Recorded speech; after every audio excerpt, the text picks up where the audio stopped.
I'm going to go straight for the MB2.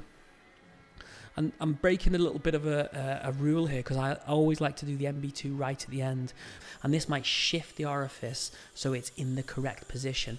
And this is important because you want straight line access. And when we make an inspection of the GP cone, we can see here now that it's made a definitive mark. So hello, welcome to this week's Friday clinical case.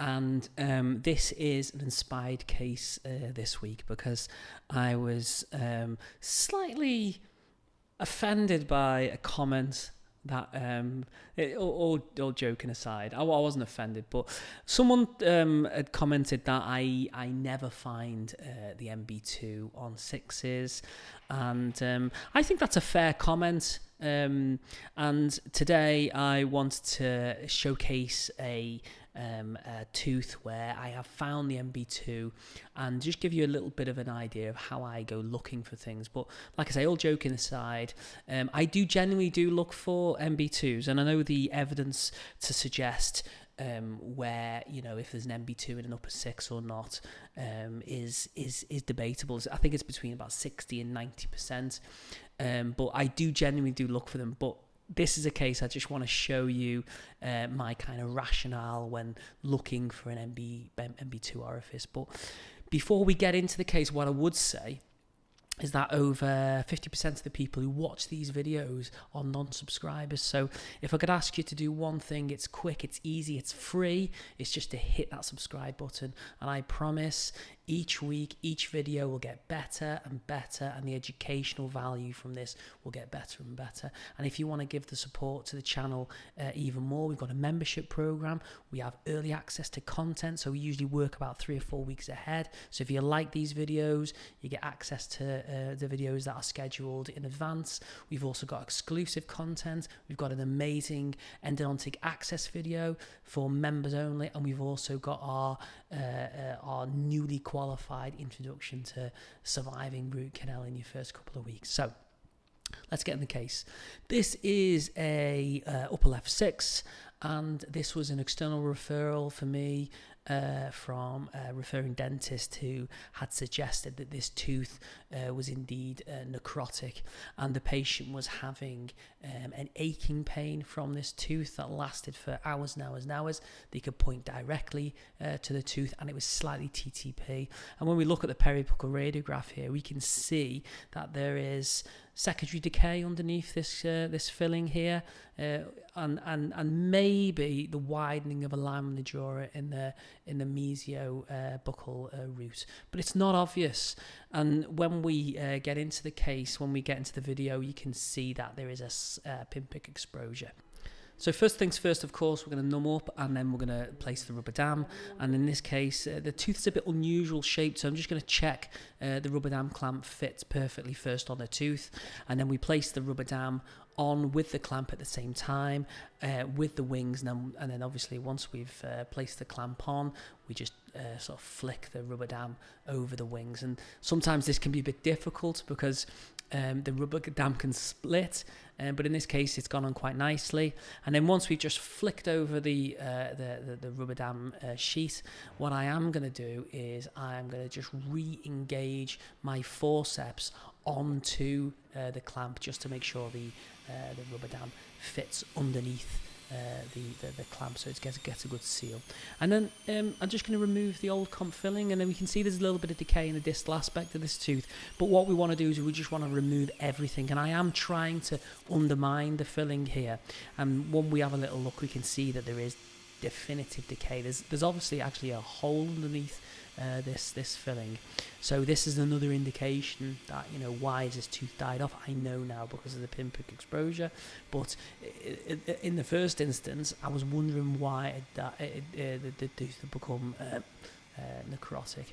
So this is a strong indication that this tooth probably has got significant decay that's associated with the pulp. So we have a little drill around, try and undermine the filling. We try and sort of pick it out, and we can see here that the filling's out, and there is that exposed pulp. So that's the reason why this has died off.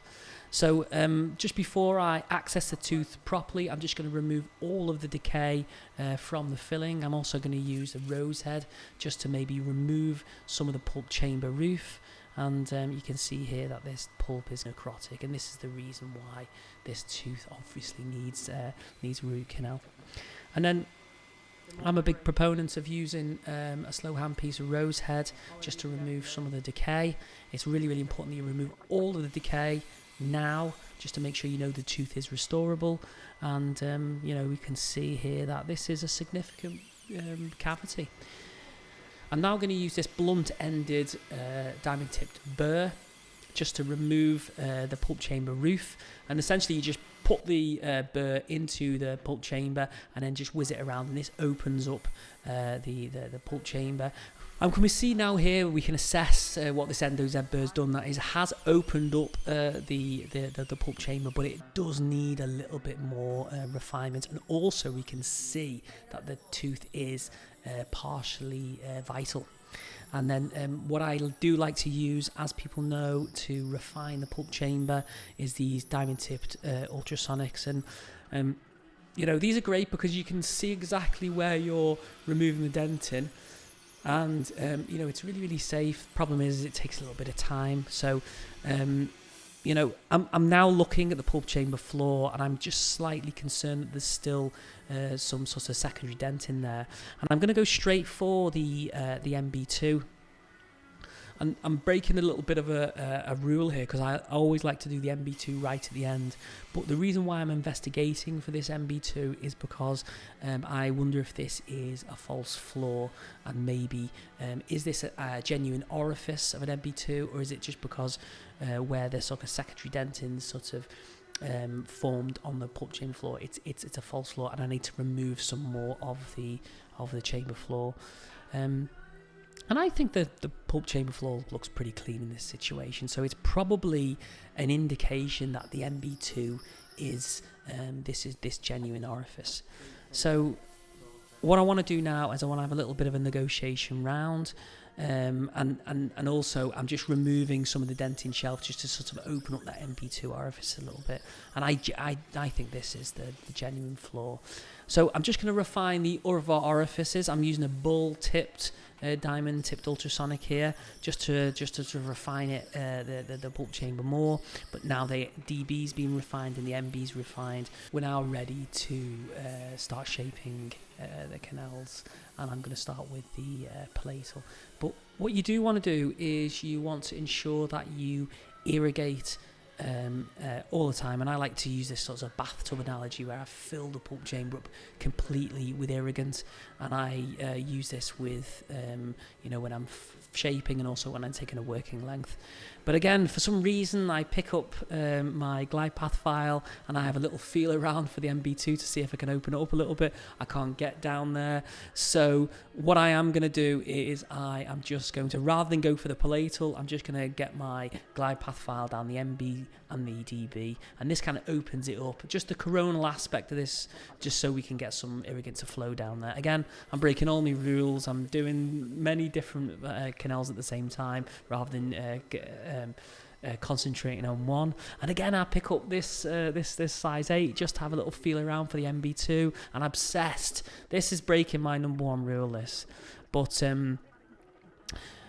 I get back on track, and I am taking a working length from the palatal. And what I notice here is I'm using a size 10K file. I hook this up to the apex locator, and I feel like I've got a bit of a stop. I'm really, really close to the end, but I just feel like this size 10K file is not advancing. So what I do is I make a small little bend at the end of this K file. I reintroduce it into the palatal canal, and what you'll notice now with our apex locator is that this is now reaching our 0 reading. And what you'll notice if you don't do a lot of root canals is that, especially with palatal canals on upper 6s, is that there is sometimes, often there is a very, very tight bend in the apical third or the apical couple of millimeters. So just to negotiate past this, just make a little bend at the end and push it through. Of course, shaping that is a difficult thing to do, and we can see that the working length here is 21.5 millimeters. So usually when there's a little bend at the end, it's difficult to get the rotary files to length. So in this case, the glide path file went quite nicely to length, but rather than going straight for a size 25 high flex, that'll be my normal finishing file, I'm going to use a size 20 high flex, and I'm going to make a very, very, very small bend at the end. And rather than placing this directly into the canal space with my with using a rotary action, I'm going to use this T mode. This T mode is it's got 2 modes on it. We get this kind of nice sort of watch winding motion to get the file past the bend, okay, in the palatal canal, and then you press the button again and it creates like this kind of rotary action, and this sort of shapes out the bend. Super, super careful you don't fracture the file, or worse, you ledge the tooth. So just be really careful. Make sure you're recapitulating all the time. I'm happy that the 20's gone to length, so I'm just going to use the same process. Make a little bend at the end with the size 25, T mode, get it past, and then you can see here that I've shaped really, really nicely to the working length with my size 25 in the palatal, despite that little bend at the end. I'm now ready to do my DB and my MB shaping. I'm going to use a size 8 D finder here just to get the first working length. And then once we hook up the apex locator, we see that this is straight to length. And to be honest, the rest of the shaping and the negotiation of the DB and the MB is pretty straightforward, so we can kind of skip past all of that. So where we're at the moment is we've shaped the palatal, the MB and the DB, and we're ready to kind of negotiate or investigate the mesobuccal 2 orifice.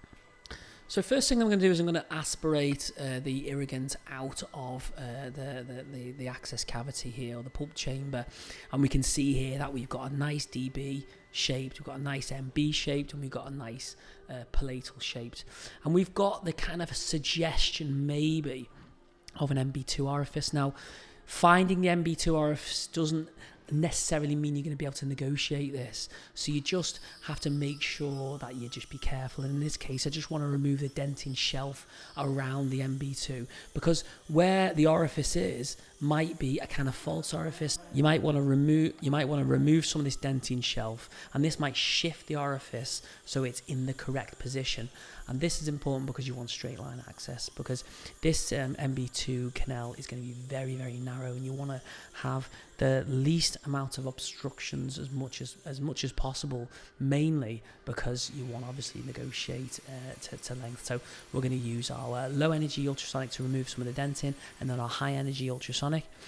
And then here you can, I'm really not too sure if it genuinely is an orifice or not, or if this is kind of like an invagination of the pulp chamber floor, or is it kind of a trough.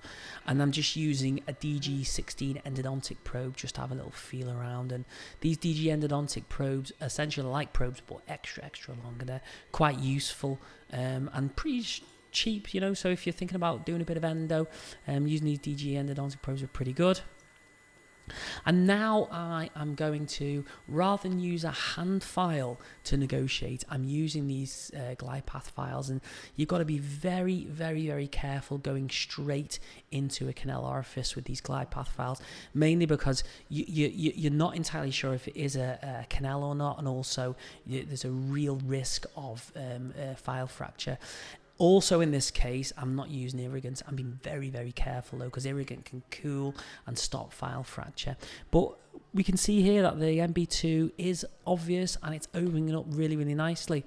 So I'm just going to irrigate the tooth, and then I am going to use a size 20 high flex a little bit further back from where I've negotiated with my glide path file, just to open this up. And don't forget, we want to stop any obstructions. We want as much straight line access as possible.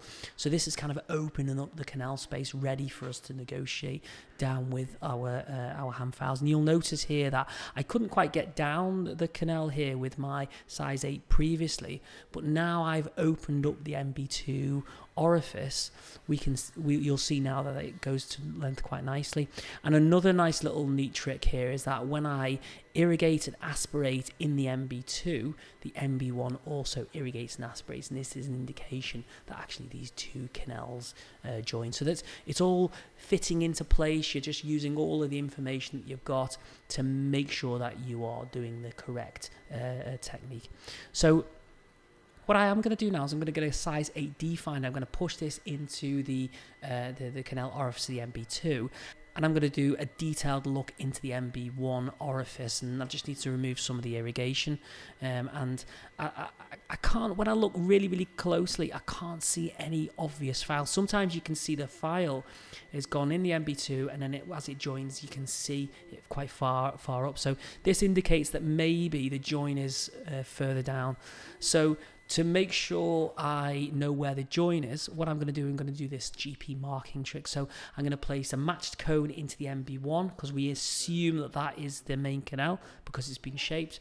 And then I am going to place my size 8D finder into the MB2, and I can feel like a bit of a spongy feeling, like it's sort of touching something soft like GP.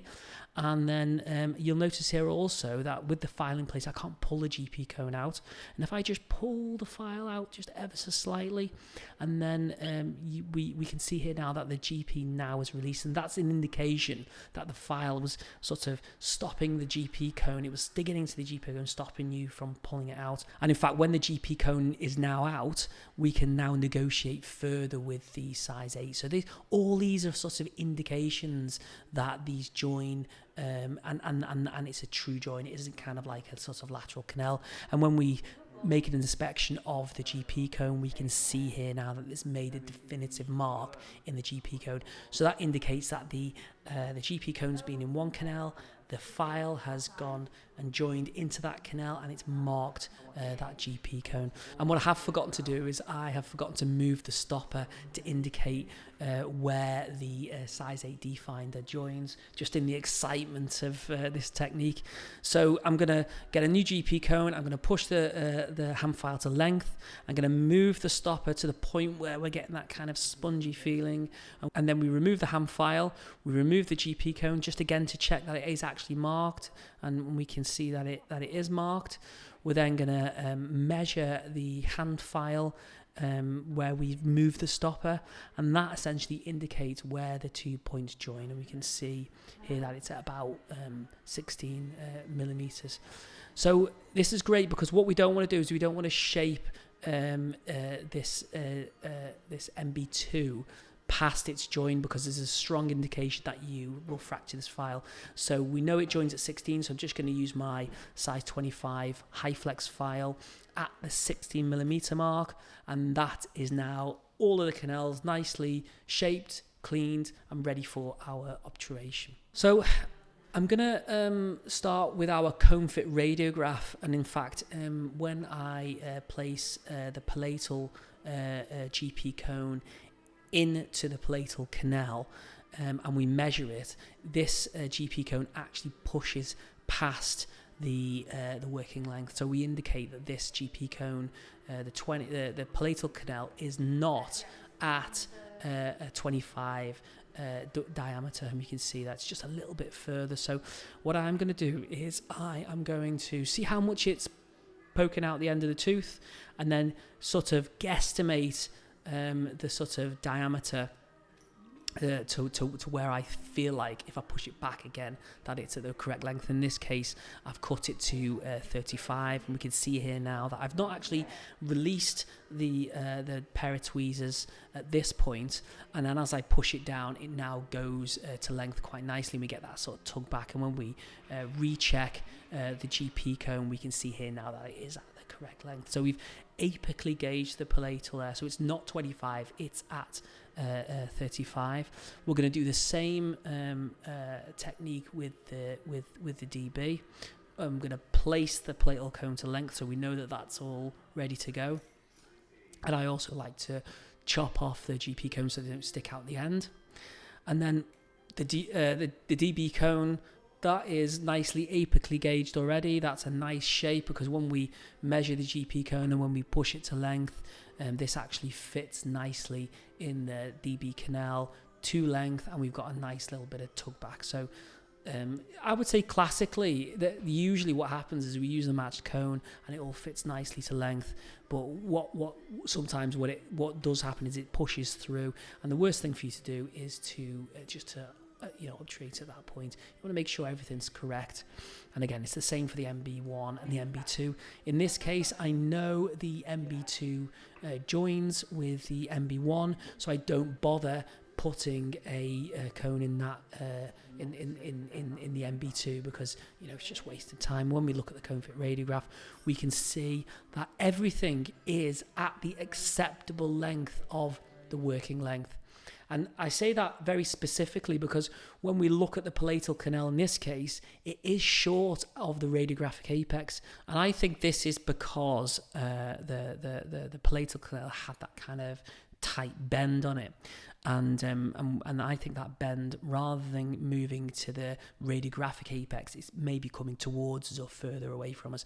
So I am happy that this is at the correct working length, despite the fact that this is looks short on the X-ray. While the X-ray is being developed, I like to clean up the tray. So I'd get rid of all of the dirty instruments, give it a good old wipe, change my gloves, get a new piece of paper, and then I'm going to set up my obturation ring, and I like to place the correct irrigants into the corresponding wells.